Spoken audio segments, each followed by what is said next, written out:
আল্লাহ রাব্বুল আলামিন জানিয়ে দেন ওয়াকালু সামি'না ওয়া আতা'না, অর্থাৎ মুমিন তারাই যারা নিজেকে মুসলিম দাবি করে।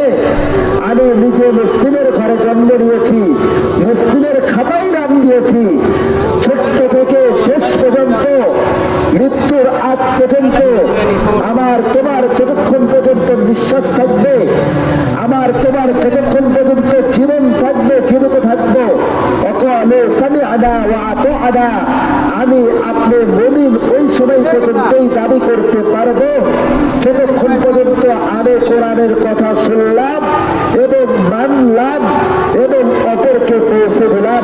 সেই হলো অপরের মুসলিমের খাতায় যে নাম দিল, নবীর আদর্শ নিয়ে চলাফেরা করতে লাগলো, তারাই একমাত্র রহমত স্বরূপ, নবীর আদর্শ স্বরূপ, তারাই একমাত্র মুমিন। তাদের জন্যই এই আয়াত বানাই ওয়াকালু সামি'না ওয়া আতা'না। আমি মুমিন ওই সময় পর্যন্ত দাবি করব যতক্ষণ পর্যন্ত আমার মুখ থেকে বের হবে আমি শুনছিলাম, আমি মানছিলাম। অপর জায়গায় হাদিস শরীফের ভিতর বলেন আত-তুহুরু শাতরুল ঈমান, পবিত্রতা ঈমানের অঙ্গ, পবিত্রতা ঈমানের একটি অংশ। আমি আপনি যতক্ষণ পর্যন্ত ইবাদত বন্দেগী করতে থাকবো, আমার শরীর পাক, কাপড় পাক, সব কিছু পাক, আমি নামাজ পড়ি 5 ওয়াক্ত, সালাত করি, যাকাত দিই, হজ করি, সব কিছু করতেছি। তো হঠাৎ করে হুজুরের আলোচনা শুনে হুজুরকে প্রশ্ন করলাম, হুজুর আমি নিজে তো পবিত্র, কিন্তু মনের ভিতরে প্রফুল্লতা লাগে, মনের ভিতরে প্রশ্ন লাগে যে হুজুর আমি কেন নাপাক অবস্থায় আছি?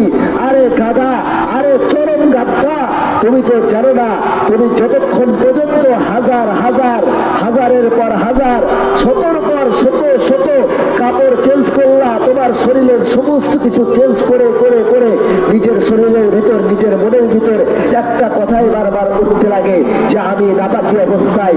কারণ তোমার মনকে আগে পবিত্রতা করতে হবে, তারপরে তোমার শরীরকে পবিত্র করতে হবে। তাই দুনিয়ার লোভ লালসা নিয়ে নিজেকে কখনো মুমিন দাবি করা যাবে না।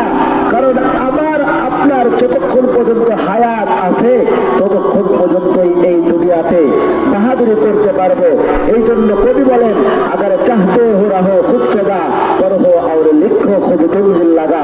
যতক্ষণ পর্যন্ত বান্দা তুমি এই দুনিয়াতে বেঁচে আছো, যদি তুমি মানুষের মতো মানুষ হতে চাও তাহলে মনোযোগ সহকারে লেখাপড়া শিখো। যে লেখাপড়ার মধ্যে আছে ইসলাম লুকিত, যে লেখাপড়ার ভিতরে আছে আল্লাহ রাব্বুল আলামিনের বন্ধু নবী সাল্লাল্লাহু আলাইহি ওয়াসাল্লামের আদর্শ, আর যার ভিতরে আদর্শ ঠিক থাকলো সেই নবীর সুপারিশ পাইল, আর যার ভিতরে আদর্শ ঠিক নাই সে নবীর সুপারিশ পাইল না। তার পরিবারও বরবাদ, তার আখিরাতও বরবাদ, তার কবরও বরবাদ, তার দুনিয়ার থেকে শুরু করে শেষ পর্যন্ত তার সব কিচ্ছু বরবাদ বরবাদ বরবাদ।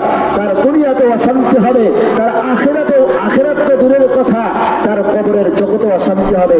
এই জন্য আল্লাহ রাব্বুল আলামিন পবিত্র কোরআনের ভিতরে জানিয়ে দেন ওয়া কুন্না নাখুদু মাআল খাইদিন,